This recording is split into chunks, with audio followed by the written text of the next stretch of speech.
Ayan, gawa tayo ng tinapay. Yan, tinapay na yan ay, guys, ayan.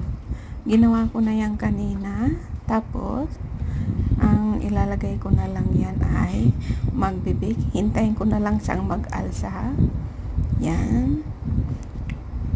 Masarap yan pang kape, guys.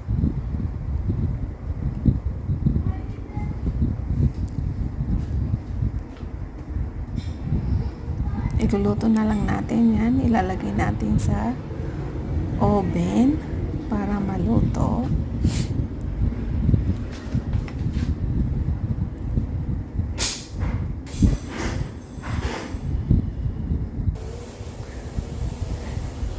Ayan na. Luto na siya. Ayan. Yun na. Kakain na lang tayo at magtimpla ng kape. Ayan, guys. Yan, ang sarap kaya yan.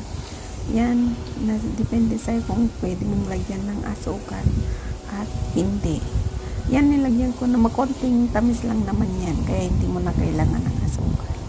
Yan, maraming salamat.